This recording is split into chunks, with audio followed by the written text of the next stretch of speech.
নমস্কার বন্ধুরা, রিসার্চ বাংলা নিউজে আপনাদের স্বাগত। আমি বিশ্বজিৎ রয়েছি আপনাদের সঙ্গে। আজ আমরা এমন এক প্রশ্ন নিয়ে কথা বলতে যাচ্ছি, যে প্রশ্নটা কয়েক বছর আগেও ভারতীয় রাজনীতিতে উচ্চারণ করা মানেই হাস্যকর বলে মনে হতো। এমন এক প্রশ্ন যেটা তখন অবাস্তব, অবাঞ্ছিত, এমনকি অসম্ভব বলেই ধরে নেওয়া হয়েছিল। কিন্তু রাজনীতির ইতিহাসে যারা একটু গভীরে তাকান, তারা জানেন এখানে অসম্ভব বলে কিছুই স্থায়ী নয়। আজ যে শত্রু, কাল সেই প্রয়োজন। আজ যে বিচ্ছেদ, কাল সেই সমীকরণ। আর ঠিক এই জায়গা থেকেই শুরু হচ্ছে আজকের আলোচনা। গান্ধী পরিবার কি আবার এক হতে চলেছে? এবং যদি সে পুনর্মিলন সত্যিই ঘটে, তাহলে নয়াদিল্লির ক্ষমতার কেন্দ্রে চাপ কতটা বাড়তে চলেছে? বন্ধুরা, রাজনীতি কোনো আবেগের ডায়েরি নয়। রাজনীতি হল সম্ভাবনার অঙ্ক।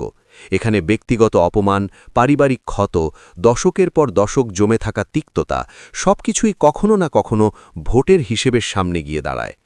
প্রশ্নটা হল, সেই সীমারেখাটা কোথায়, যেখানে রাজনীতি ব্যক্তিগত ইতিহাসকে ছাপিয়ে যায়? আমরা কি সেই মাহেন্দ্রক্ষণের দিকে এগোচ্ছি, যেখানে গান্ধী পরিবারের বহু পুরনো ভাঙন নতুন করে জোড়া লাগার মুখে দাঁড়িয়ে? আজ এই প্রশ্নটা আর শুধুমাত্র রাজনৈতিক করিডরের ফিসফাস নয়। এটা কোনো ড্রয়িং রুম গসিপও নয়। সোশ্যাল মিডিয়া, ইউটিউব আড্ডা, রাজনৈতিক বিশ্লেষণ, সব জায়গাতেই এই প্রশ্ন ঘুরছে। কারণ সাম্প্রতিক ভারতীয় রাজনীতি আমাদের চোখের সামনে এমন কিছু দৃশ্য দেখিয়েছে, যেগুলো একসময় কল্পনার বাইরে ছিল। বন্ধুরা, কয়েক বছর আগেও যদি কেউ বলতো মহারাষ্ট্রে ঠাকরে পরিবার আবার এক মঞ্চে দাঁড়াবে, অনেকেই অবিশ্বাসে মাথা নাড়তেন। কিন্তু আজ রাজ ঠাকরে আর উদ্ধব ঠাকরে একসঙ্গে। উত্তরপ্রদেশে মায়াবতী যাকে দূরে সরিয়ে রেখেছিলেন, সেই আনন্দ আবার দলে। সমাজবাদী রাজনীতিতে শিবপাল যাদব আর অখিলেশ যাদবের সম্পর্কে টানাপোড়েন আমরা সবাই দেখেছি। আজ শিবপাল আবার দলে গুরুত্বপূর্ণ।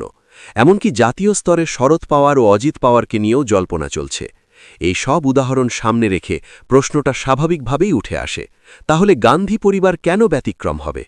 বন্ধুরা, ভারতের রাজনীতিতে এমন কোনো পরিবার আছে কি, যার নাম শুনলেই একসঙ্গে ক্ষমতা, আবেগ, ইতিহাস আর বিতর্ক মাথায় এসে পড়ে? গান্ধী পরিবার ঠিক তেমনই একটি নাম। আর আজ সেই পরিবারকে ঘিরেই আবার এক অদ্ভুত প্রশ্ন ঘুরপাক খাচ্ছে। যে পরিবার একসময় এমনভাবে ভেঙে গিয়েছিল যে বহু মানুষ বিশ্বাস করে নিয়েছিলেন এটা আর কোনোদিন জোড়া লাগবে না, সেই পরিবার কি আবার এক হতে পারে? আরও স্পষ্ট করে বললে, বরুণ গান্ধীর কংগ্রেসে যোগ দেওয়া, কিংবা আরও গভীরে বললে, গান্ধী পরিবারে তার ফিরে আসা কি আদৌ সম্ভব? এই প্রশ্নের উত্তর খুঁজতে গেলে আমাদের শুধু আজকের রাজনীতি নয়, ফিরে তাকাতে হবে ইতিহাসের দিকে। ফিরে যেতে হবে সেই জায়গায় যেখান থেকে এই ভাঙনের সূত্রপাত। ইন্দিরা গান্ধী, এই নামটার সঙ্গে ভারতের ক্ষমতার ইতিহাস জড়িয়ে। তার দুই ছেলে, সঞ্জয় গান্ধী ও রাজীব গান্ধী। সঞ্জয় গান্ধীর অকাল মৃত্যু শুধু একটি পারিবারিক শোক ছিল না, সেটা ভারতীয় রাজনীতির গতিপাথ বদলে দেওয়া এক ঘটনা। সেই শূন্যতার মধ্যেই মেনকা গান্ধীর সঙ্গে পরিবারের দূরত্ব তৈরি হয়। বরুণ তখন খুবই ছোট। এই বিচ্ছেদ শুধুই রাজনৈতিক ছিল না, ছিল গভীর ব্যক্তিগত ক্ষত, অপমান, অবিশ্বাস আর নিরাপত্তাহীনতার গল্প। এরপর ইতিহাসের চাকা ঘোরে। মেনকা গান্ধী বিজেপিতে যোগ দেন। বরুণ গান্ধীর রাজনীতিতে প্রবেশ। একসময় তাকে দেখা হয় কট্টর হিন্দুত্ববাদী নেতা হিসেবে। আগুন ঝরা ভাষণ, তীক্ষ্ণ বক্তব্য। বিজেপির কাছেও বরুণ গুরুত্বপূর্ণ ছিলেন, কারণ বিজেপি জানত গান্ধী পরিবারের একটি শাখা তাদের পাশে থাকলে প্রতীকী লড়াইয়ে সুবিধা হয়। কিন্তু সময় বদলায়, সমীকরণ বদলায়। আজ বাস্তবতা কি? বরুণ গান্ধী কার্যত বিজেপিতে প্রান্তিক। টিকিট নেই, সাংগঠনিক দায়িত্ব নেই, দলে দৃশ্যমান কোনো ভূমিকা নেই। একইভাবে মেনকা গান্ধীও আর মন্ত্রিসভায় নেই। এখানেই প্রশ্নটা গুরুত্বপূর্ণ হয়ে ওঠে। রাজনীতিতে যারা একবার ঢোকে, তারা সহজে রাজনীতি ছেড়ে দেয় না। তারা নতুন রাস্তা খোঁজে। যদি বিজেপিতে বরুণের ভবিষ্যৎ অনিশ্চিত হয়, তাহলে সেই রাস্তা কোথায়? কংগ্রেসে ফেরা মানে শুধু দল বদল নয়। গান্ধী পরিবারে ফেরা মানে ক্ষমতার সমীকরণ নতুন করে সাজানো। সেখানে ইতিমধ্যেই রয়েছেন সোনিয়া গান্ধী, রাহুল গান্ধী, প্রিয়াঙ্কা গান্ধী। একাধিক পাওয়ার সেন্টার। বরুণ এলে ভারসাম্য কোথায় দাঁড়াবে? বন্ধুরা, বাস্তবতা হল বরুণ গান্ধীর বক্তৃতা দক্ষতা, ভাষার দখল, রাজনৈতিক বোঝাপড়া অনেক ক্ষেত্রেই ধারালো। তিনি এলে ক্যামেরা স্বাভাবিকভাবেই তার দিকে ঘুরবে। এতে পরিবার শক্তিশালী হতে পারে, কিন্তু অভ্যন্তরীণ অস্বস্তিও তৈরি হতে পারে। কংগ্রেসের অন্দরমহলের রাজনীতি নতুন কিছু নয়। অতীতেও আমরা দেখেছি, একজন শক্তিশালী হলে আরেকজনের চারপাশে অসন্তোষ দানা বাঁধে। তাহলে বরুণের জায়গা কোথায় হবে? উত্তরপ্রদেশ, মুখ্যমন্ত্রিত্বের মুখ, নাকি শুধুই একটি প্রতীকী প্রত্যাবর্তন? আরেকটা প্রশ্ন খুব গুরুত্বপূর্ণ। রাহুল গান্ধী যখন মহব্বতের দোকানের কথা বলেন, তখন কি সেই দর্শন নিজের পরিবারের ভাঙা সম্পর্কেও প্রযোজ্য হবে?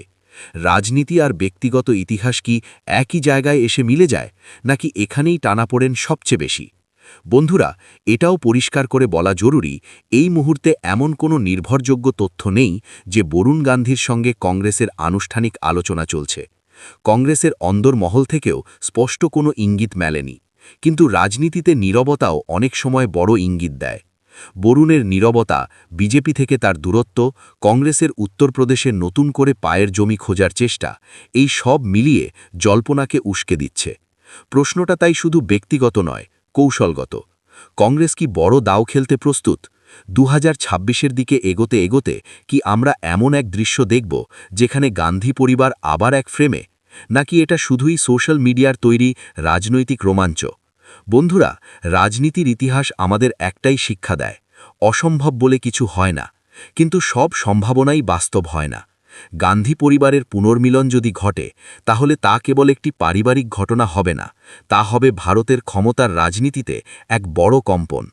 দিল্লির চাপ বাড়বে, সমীকরণ বদলাবে, নতুন প্রশ্ন উঠবে। বন্ধুরা, এখন প্রশ্নটা আপনাদের কাছে। আপনারা এই আলোচনা কিভাবে দেখছেন? এটা কি নিছক গুঞ্জন, নাকি ভবিষ্যতের কোনো স্পষ্ট ইঙ্গিত?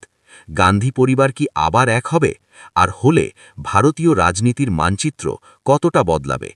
জবাব দেবেন আপনারা কমেন্ট বক্সে, এবং আমাদের বিশ্লেষণ ভালো লাগলে রিসার্চ বাংলা নিউজ ইউটিউব চ্যানেলটিকে সাবস্ক্রাইব করে আমাদের পাশে থাকুন। ধন্যবাদ।